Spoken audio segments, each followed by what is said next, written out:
Welcome back to Braille's channel. Nagbabalik po tayong muli para sa latest news at impormasyon na para po sa inyong lahat, especially po sa ating mga SSS pensioners, GSAS at PhilHealth members. Tama ba? Dahil ito po ay may kinalaman po sa ating mga benepisyo. Tama ba na ang pondo natin ay gamitin sa infrastructure ng pamahalaan? Yan ang ating tatalakayin. Kung isa po kayo sa mga nabanggit ay kailangan na mapanood nyo po ito para alam po natin kung saan napupunta ang ating binabayad sa SSS, GSAS at PhilHealth. But before po tayo mag-start sa ating topic, kung bago ka pa lang sa aking channel, please do kindly subscribe, like and share na din sa ating mga kaibigan, kaanak o kapwa po natin SSS, GSAS at PhilHealth members, and please share na din sa ating mga social media accounts para mas marami pa ang makaalam ng latest news na ito. With no further ado, let's begin na po sa ating topic. The latest news. To all SSS at GSAS pensioners at PhilHealth members, pondo ng SSS, GSAS at PhilHealth agencies ginamit sa infrastructure projects. Hala, paano na ang ating SSS second tranche? Alamin ang buong detalye.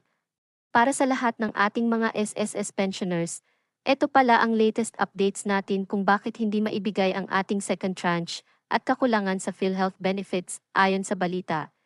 SSS, GSIS at PhilHealth funds ay ginamit pala sa mga infrastructure projects ng gobyerno, according to NEDA Secretary Arsenio Balisacan, na ang pondo mula sa state offices tulad ng SSS, GSIS at PhilHealth ay gagamitin sa infrastructure projects at iba pang projects ng gobyerno. Ito ang naging pahayag ni Secretary Balikasan during the press briefing sa Malacanang. Ayon sa Secretary, ito daw ay sumailalim sa masusing pag-aaral ng mga economic manager, kasama ang Congress at mga state agencies tulad ng SSS at GSIS at PhilHealth. Tinitiyak naman ng pamahalaan na ito daw ay magagamit sa tamang paraan para matugunan ang short-term at long-term national development plan ng gobyerno. Ang tanong ng lahat, paano na ang second tranche ng mga SSS pensioners kung nagamit ang pondo ng SSS sa ibang proyekto? Paano na ang hinihintay ng mga SSS pensioners na second tranche? Ibig lang sabihin ay maaaring hindi na nga maibibigay pa ang matagal ng inaasam ng mga pensioners natin. Ang tanong, bakit nila kukunin ang pondo sa SSS o GSAS at kahit sa PhilHealth na ang nagbabayad ay ang mga miyembro nito at hindi galing sa gobyerno? Tama ba na gamitin ang pera natin para sa ibang proyekto ng pamahalaan?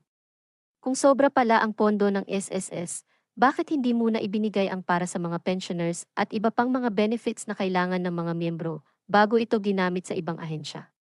Pwede naman nating kunin ang pondo sa ibang ahensya tulad ng BIR at iba pang ahensya na hindi mag-suffer ang kapakanan ng mga nakararami, lalo na ang ating mga pensioners. When it comes sa ating PhilHealth, paano naman ang ating mga PhilHealth benefits na dapat ay naibibigay sa lahat ng members na nangangailangan ng medical at laboratories? Sana ay tinaasan nila ang coverage ng benefits para sa mga illness tulad ng diabetes, heart problem at iba pa, dahil tinaasan tayo ng contributions na dapat ay tayo ang makinabang at ganun din ang mga benepisyo ng GSIS members. Sana ay hindi mag-suffer ang ating mga benepisyo at matugunan nila muna ang pangangailangan ng bawat miyembro. Hoping na mali ang ating mga haka-haka na magkakaroon pa rin ng pondo para sa second tranche ng SSS pensioners at iba pang benepisyo ng pamahalaan. Sa inyong palagay, tama po ba na gamitin ang pondo na pinaghirapan natin? Malaya po tayong magkomento ng ating mga suggestions o hinanaing sa pahayag nito ng NEDA Secretary. Disclaimer lamang po, ito po ay isang pananaw lamang sa mga nabalitaan po natin na pahayag ng NEDA. Dahil hanggang ngayon ay naghihintay pa rin po tayo sa ating second tranche, wala po tayong ibang nais kundi maibigay lamang ang tama para sa bawat pensioners po natin. Sa mga may problema po sa kanilang SSS ay pwede po tayong magkomento para matulungan ko po kayo sa paraan na mapapadali po sa inyo. Manatili po kayong nakatutok sa aking channel para sa mga latest updates at impormasyon na.